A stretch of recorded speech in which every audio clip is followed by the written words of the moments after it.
Salut à tous, j'espère que vous allez bien. On se retrouve aujourd'hui pour parler d'une affaire française assez hors norme.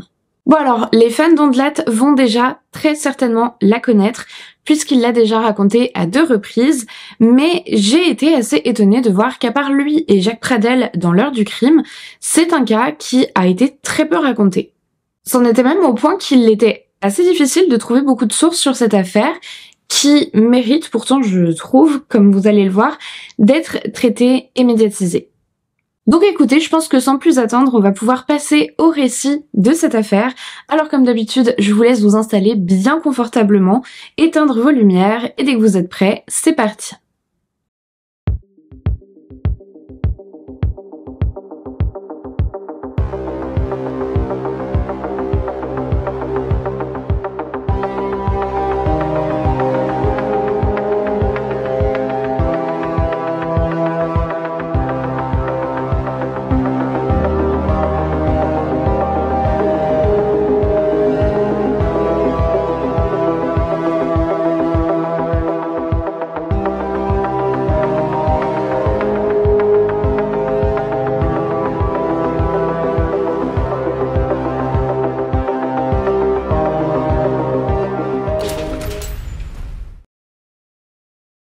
Nous sommes le lundi 19 juillet 1999 à Châteaubriand, en Loire-Atlantique. Carole Leyondre se sent d'humeur festive, les cours sont presque finis, il fait beau et elle a envie de passer du temps avec ses amis. La jeune élève infirmière propose à ses camarades de classe de sortir pour relâcher un peu la pression et ils atterrissent à La Louisiane, un petit bar de quartier pas franchement glamour, mais qui fera très bien l'affaire pour papoter et boire des verres. La soirée se passe, ils enchaînent les verres, ils jouent au billard, bref ils profitent bien. Finalement ils finissent par rentrer chez eux, tous sauf Carole. Le lendemain la jeune femme ne donne aucun signe de vie, ses amis de l'école d'infirmiers essayent de la joindre, mais sans succès. Ils sont inquiets, car ça ne ressemble pas à Carole, de ne pas donner de nouvelles comme ça. Ils alertent donc les gendarmes qui commencent par fouiller son domicile. Toutes ses affaires sont là, il n'y a pas de traces de lutte et sa voiture n'a pas bougé. Alors forcément, on interroge le patron du bar, puisque c'est là qu'elle a été vue pour la dernière fois. Est-ce qu'il se souvient de Carole? Est-ce qu'elle a bien quitté les lieux? Est-ce qu'elle a remarqué quelque chose de suspect? Et selon lui, après le départ de ses amis, Carole aurait proposé de l'aider à faire la vaisselle, et puis elle serait partie aux alentours de 3h du matin. Les gendarmes font un rapide tour des lieux, mais ils ne constatent rien d'anormal. Et depuis, aucune nouvelle. Ses parents sont désespérés, la presse, elle, s'empare de l'affaire et très vite, c'est toute la commune qui s'inquiète pour la jeune femme de 20 ans. On va aller placarder des affiches un peu partout sur les murs, mais les jours passent sans qu'aucun élément ne permette aux enquêteurs de retrouver la trace de Carole Leyondre. Rien jusqu'au matin du dimanche 25 juillet 1999, soit un peu moins d'une semaine après la disparition de Carole. Un cycliste qui voulait profiter de la fraîcheur matinale en cette période de canicule est interpellé par une odeur nauséabonde alors qu'il fait son tour habituel. Il descend de son vélo et il se laisse guider par l'odeur qu'il mène vers un fossé au bord de la Nationale où gît un cadavre de femme en putréfaction. Complètement sous le choc, il s'empresse de prévenir les gendarmes. Ces derniers arrivent très rapidement et ils ont également contacté un médecin généraliste pour constater le décès. À première vue, la victime est décédée depuis plusieurs jours, comme en témoigne son état de décomposition avancée. Les gendarmes remarquent aussi qu'elle a la boîte crânienne complètement explosée et qu'elle est en partie dévêtue. Les seins sont sortis du soutien-gorge et son pantalon est baissé. Les enquêteurs écartent donc immédiatement la thèse de l'accident, d'autant plus que la victime a les mains attachées dans le dos. Tout suggère qu'elle a été tuée ailleurs et que son corps a simplement été abandonné au bord de la route. Évidemment, il faut très peu de temps aux enquêteurs pour faire le rapprochement entre la découverte de ce corps abandonné dans un fossé et la disparition de la jeune Carole Leyondre. Mais même s'ils n'ont que très peu de doutes, l'autopsie s'avère plus complexe que prévu, le cadavre est en tellement mauvais état qu'une identification formelle est très difficile.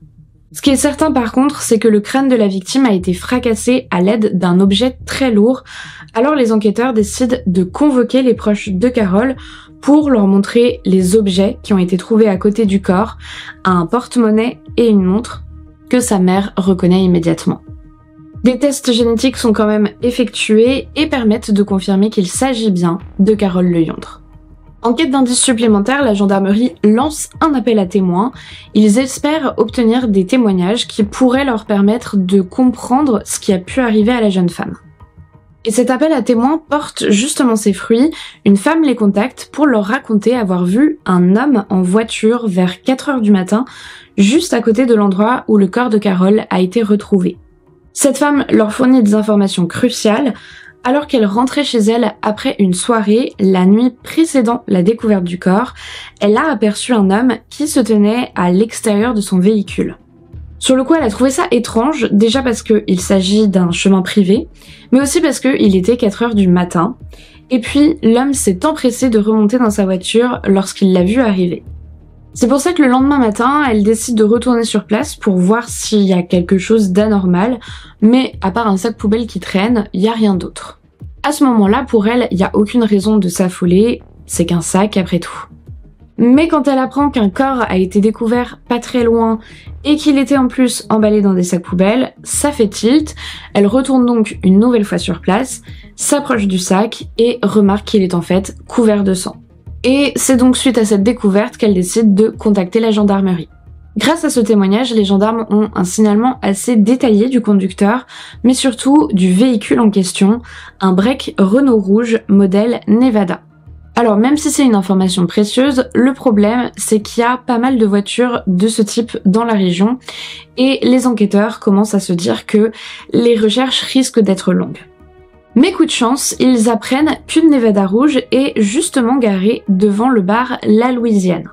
Vous vous souvenez, c'est justement le bar où Carole a été vue en vie pour la dernière fois. Ils décident de faire une planque et c'est là qu'ils voient un homme sortir du bar et commencer à nettoyer l'intérieur de la voiture. Ils savent qu'ils doivent agir rapidement pour éviter qu'il efface les éventuelles preuves matérielles. Ils arrêtent donc l'homme qui se présente comme le patron du bar, Didier Talino.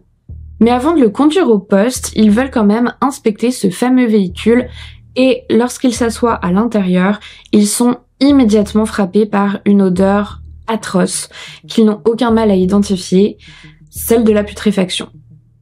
Même si on a tenté de la masquer à l'aide d'un spray désodorisant à la lavande, la puanteur ne trompe pas et les tests effectués par les gendarmes vont en plus révéler des traces de sang sur le tapis de sol du break. Didier Talino est placé en garde à vue sur le champ.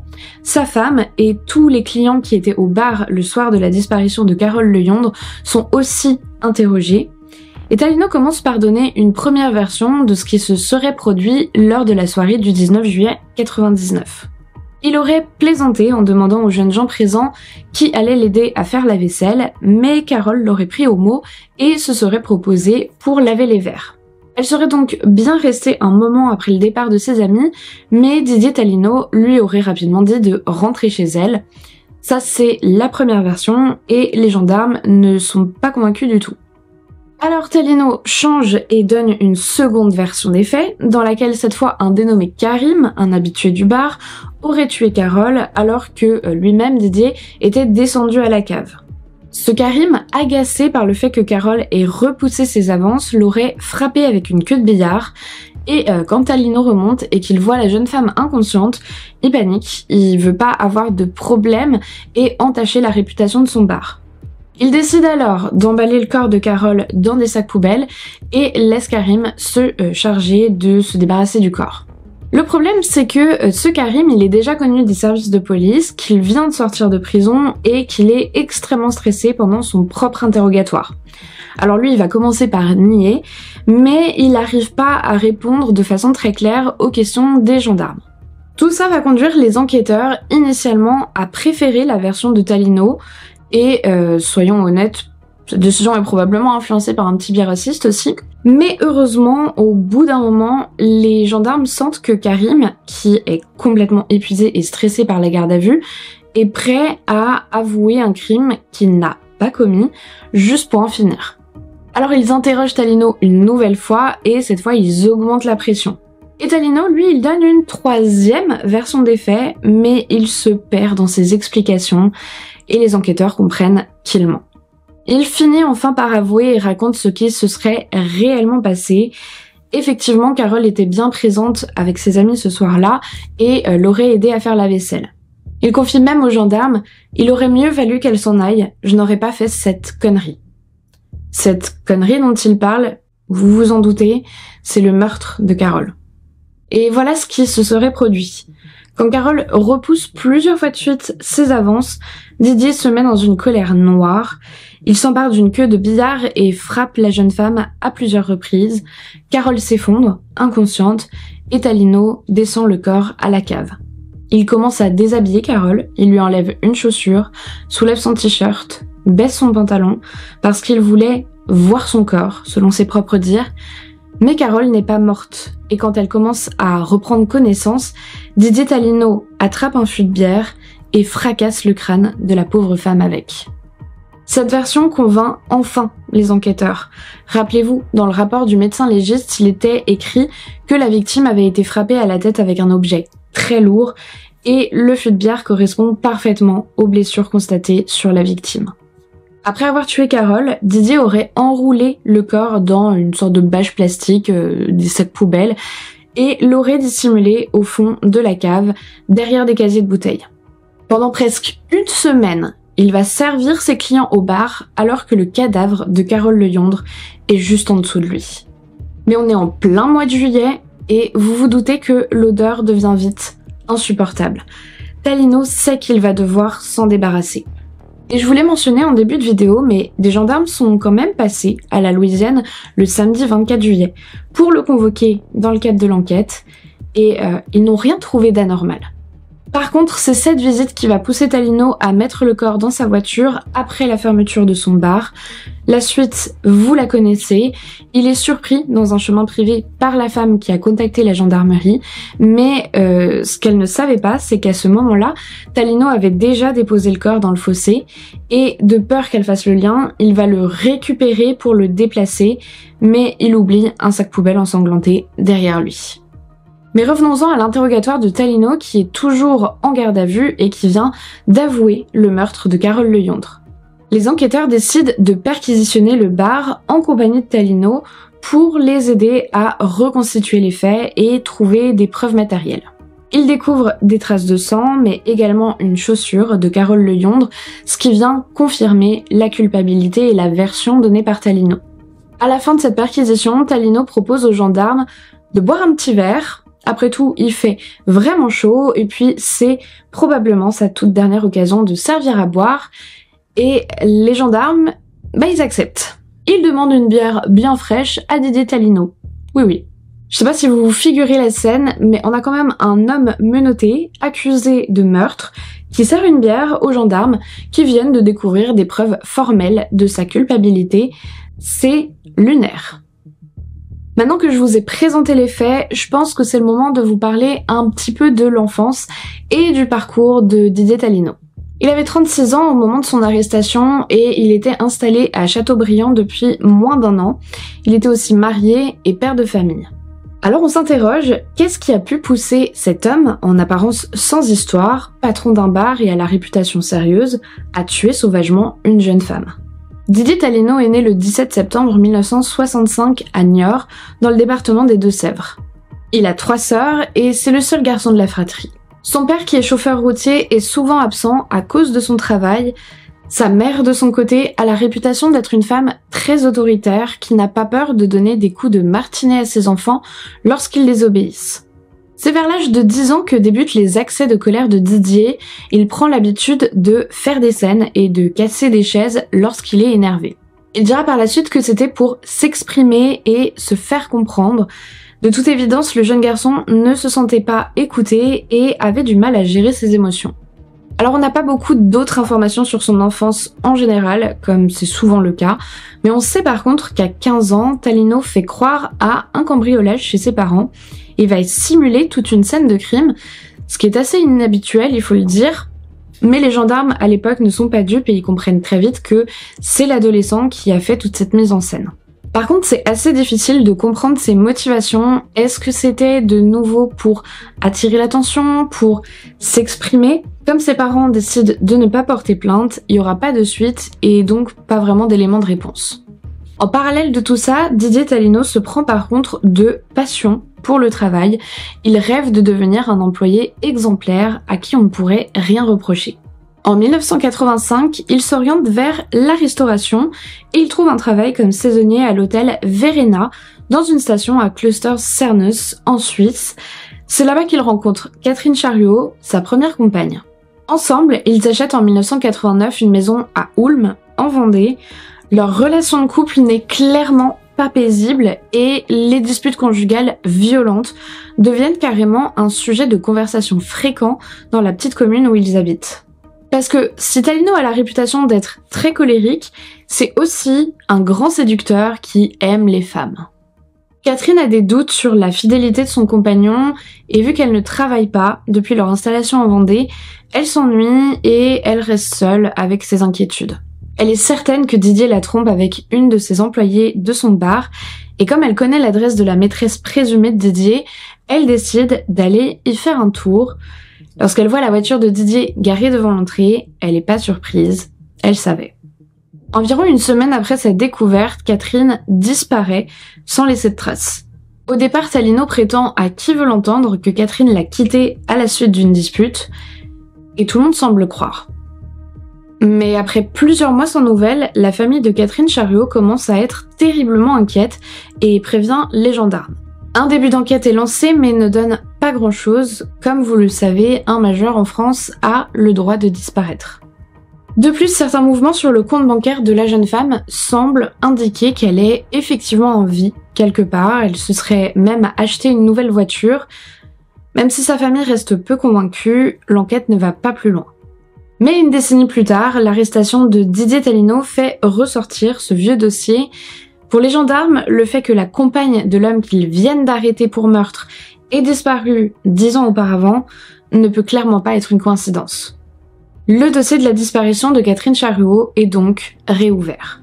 Si en 89, Talino avait plutôt bien réussi à esquiver les soupçons, en 99, c'est une autre affaire. Les enquêteurs décident d'interroger la compagne actuelle de Talino, la mère de leur enfant. Pour ça, ils ne la convoquent pas au commissariat. Non, ils lui rendent visite à leur domicile. Et si les réponses de cette femme ne leur apportent pas vraiment d'informations supplémentaires concernant ce qui aurait pu arriver avec Catherine Charriot, cette visite n'est pas vaine pour autant. Car dans l'appartement, leur attention est attirée par une collection de peluches. Bon, là je sais que vous vous demandez pourquoi des peluches peuvent intéresser des enquêteurs, mais en fait, c'est très simple. Catherine Charriot collectionnait les peluches. C'est un élément de l'enquête qui avait été souligné par Talino lui-même 10 ans auparavant. Il avait insisté sur ce point lorsqu'il affirmait que Catherine était partie d'elle-même, du genre « Regardez, elle a tout pris, son passeport, son chéquier et même sa collection de peluches ». Quand on vous dit que le diable se cache souvent dans les détails. Et donc forcément ça interpelle les enquêteurs. Rapidement, ils obtiennent la confirmation qu'il s'agit bien des peluches de Catherine. Ses proches les reconnaissent formellement. Voilà enfin, pour la première fois, un indice que Talino a menti et que Catherine n'a probablement pas disparu volontairement. On épluche à nouveau tous les éléments du dossier et ce qui intéresse plus particulièrement les enquêteurs, ce sont les mouvements sur le compte bancaire de la jeune femme, les chèques qu'elle a signés après son départ, par exemple, qui à l'époque avaient contribué à faire considérer sa disparition comme volontaire. Une analyse graphologique des chèques émis et déposés entre août et septembre 89 permet de confirmer qu'ils n'ont pas été rédigés par Catherine Charriot, mais bien par Didier Talino. Et puis après ça, il n'y a plus rien eu, le compte a cessé d'enregistrer la moindre activité.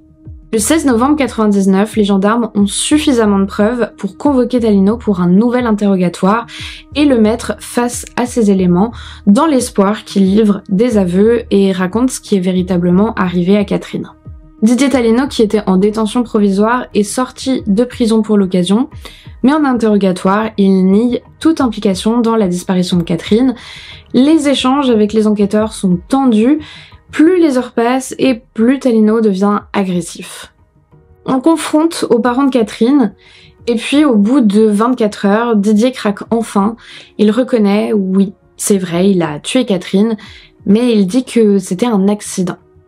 Il raconte la scène, c'était le soir du 7 août 1989, Talino rentre du travail, fatigué, Catherine l'attend dans la cuisine, l'air préoccupé, et puis elle lâche cette bombe, « Je te quitte ». Une dispute éclate, Talino s'emporte, gifle sa compagne, sa tête heurte lourdement le plan de travail, elle tombe au sol, morte. Enfin ça, c'est la version de Talino bien sûr. La réalité c'est que dans sa rage, il l'a probablement frappée à plusieurs reprises. Mais bref, revenons-en à son récit. Le corps sans vie de Catherine est donc étendu dans la cuisine et Didier agit avec méthode.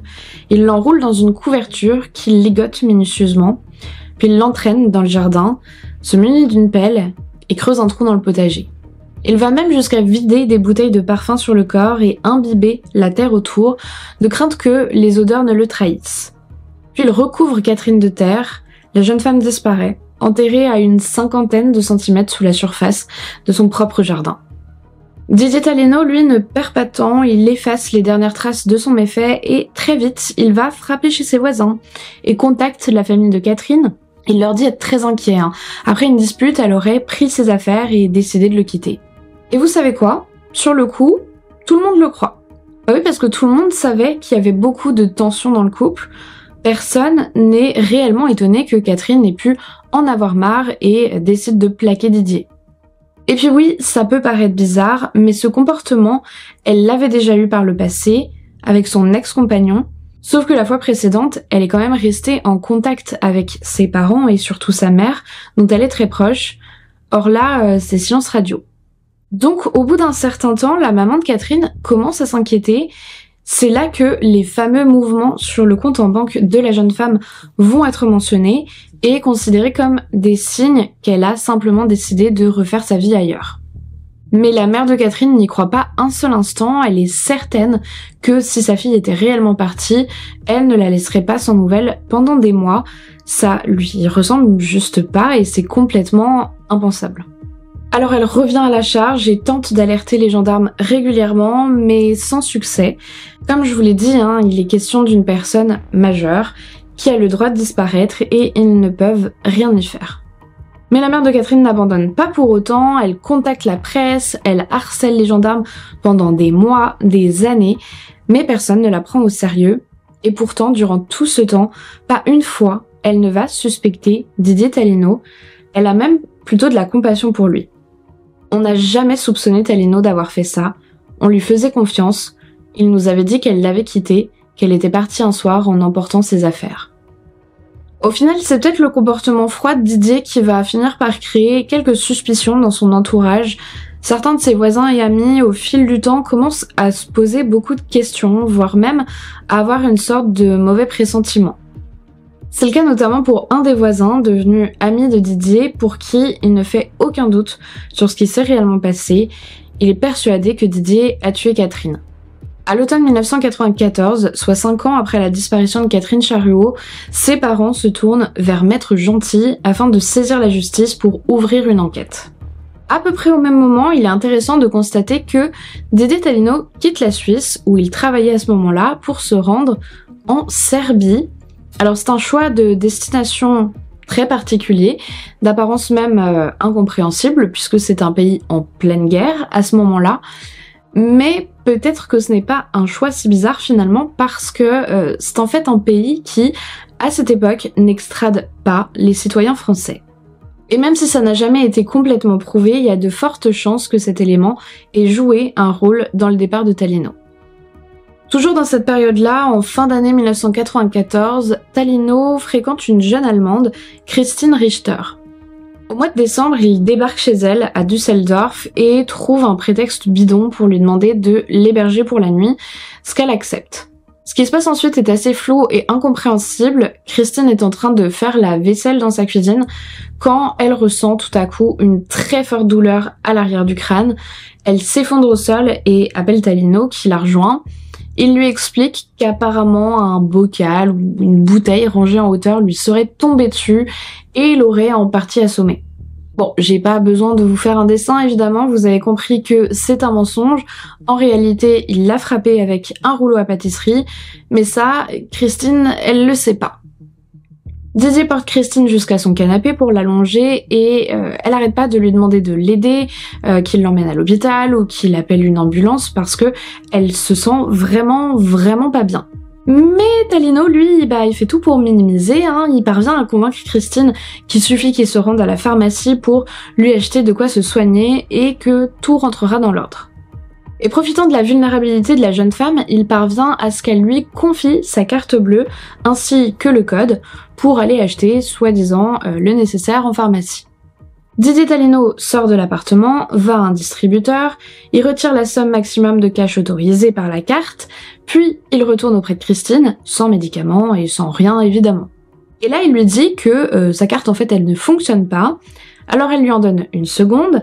Talino refait tout le même cirque, il retire tout ce qu'il peut, puis il remonte dans sa voiture et il repart en Serbie avec les 2 cartes, les codes et en abandonnant Christine chez elle.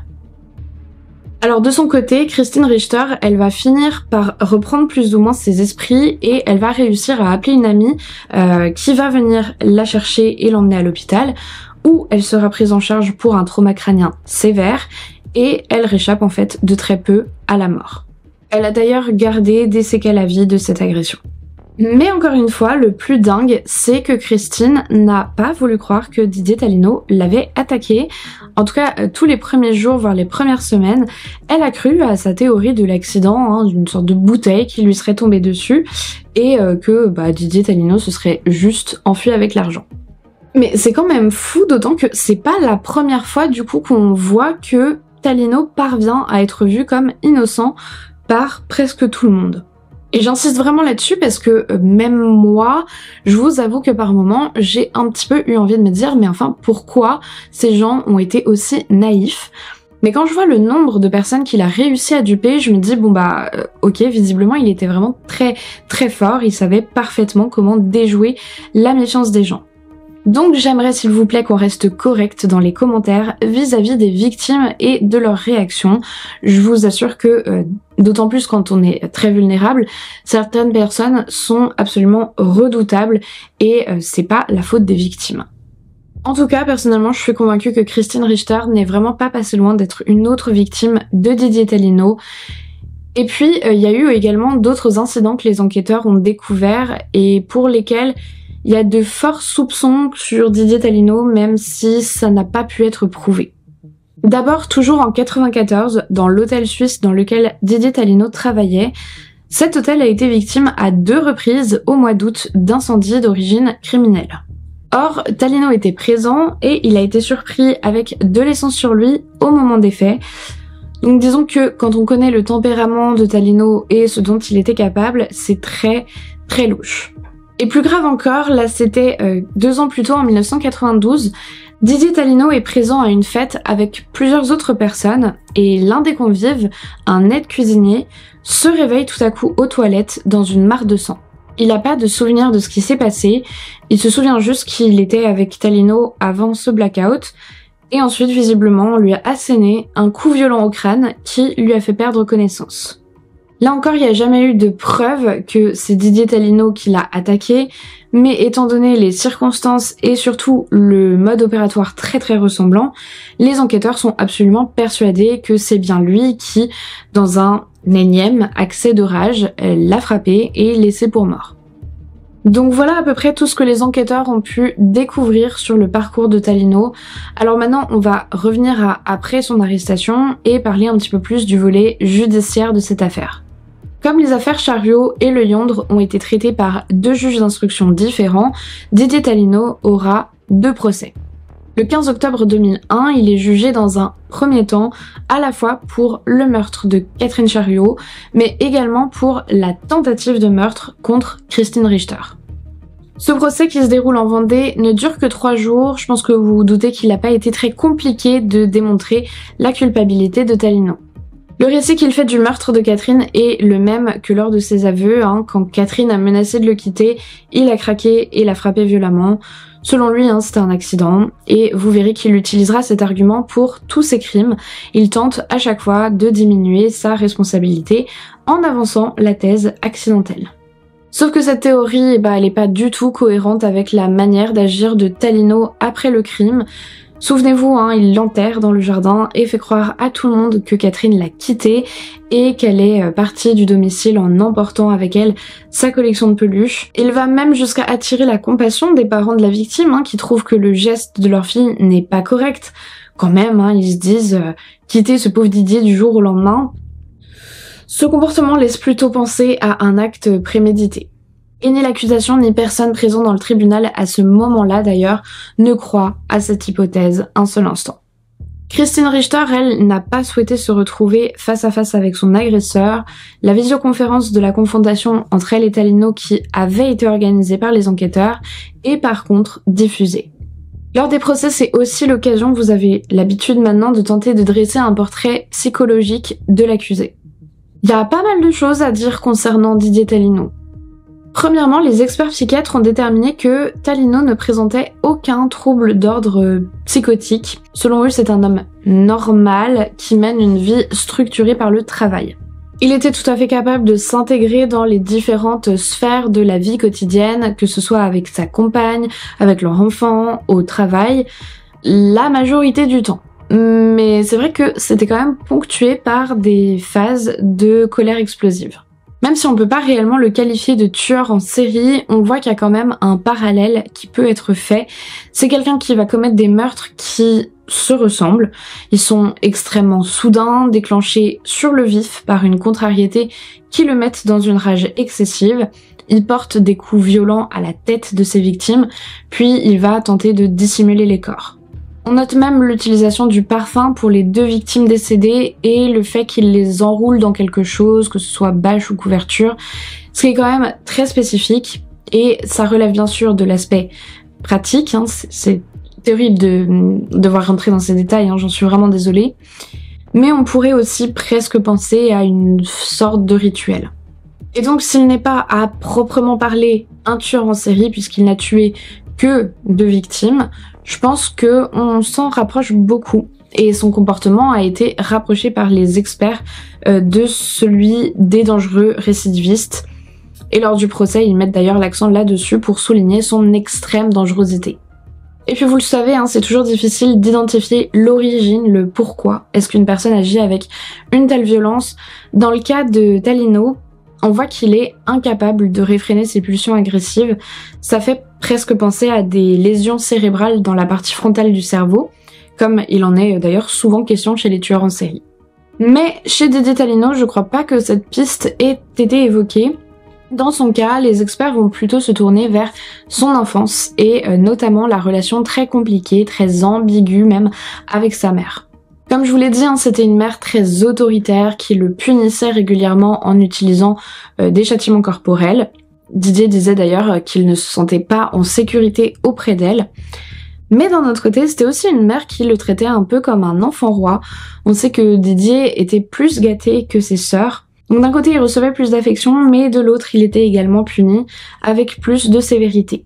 Au final, cette éducation ultra ambivalente, elle va probablement jouer un rôle dans le développement dysfonctionnel de Didier Talino, puisque c'est presque comme un apprentissage et une banalisation de la violence physique comme réponse depuis le plus jeune âge. En grandissant, comme on l'a vu, Didier Talino devient colérique, capricieux, il n'accepte pas le refus, il ne comprend pas et surtout il n'accepte pas qu'on lui dise non. Et lorsqu'il est confronté à une telle situation, il explose de rage. Ça va donc notamment se retrouver plus tard, une fois adulte, dans ses relations intimes avec les femmes, mais pas seulement, c'est aussi le cas dans son travail, même si je pense que sa volonté d'être le travailleur parfait va quand même beaucoup plus le garder dans la retenue sur ce plan-là. Enfin, je pense que c'est aussi important de souligner que, selon les enquêteurs, c'est quelqu'un qui semble complètement dénué d'empathie, il n'a jamais évoqué de remords concernant les meurtres. Le seul moment où il a semblé ressentir des émotions, c'était lors de son arrestation. Il paraît qu'il aurait versé quelques larmes à l'idée de ne plus revoir son fils, mais ça a duré très peu de temps et après ça, il est redevenu neutre. Donc vous voyez, il y a vraiment quelque chose qui se joue au niveau des émotions, c'est comme s'il était tout le temps en émoussement affectif, il ressent pas grand chose, en tout cas il ne le montre pas du tout. Et parfois, de manière soudaine et sans avertissement, quand il est confronté à une contrariété, il explose complètement. Bref, la gestion des émotions semble être un gros problème dans son cas et je pense que c'est pour ça qu'il a été surnommé l'homme aux deux visages. À l'issue de ce premier procès, Talino est condamné à 30 ans de réclusion criminelle assortie d'une peine de sûreté de 20 ans, ce qui est la peine maximale. Il fait appel, mais sans succès. Le verdict reste le même. Le 17 décembre 2002, donc un peu plus d'1 an après son premier procès, Didier Talino comparaît devant la cour d'assises de Nantes, cette fois pour le meurtre de Carole Leyondre dans son bar La Louisiane. Et la surprise, il a encore changé de version. Désormais, il reconnaît avoir tué la jeune femme, mais il prétend qu'il ne se souvient plus de rien. De nouveau, personne n'est réellement convaincu par cette version des faits, sauf les experts psychiatres qui avancent l'hypothèse de l'amnésie salvatrice, qui correspondrait à une sorte de barrière mentale, un mécanisme de défense qui se crée lorsqu'un individu commet un crime insoutenable et qu'il est incapable de se confronter à la réalité de son geste.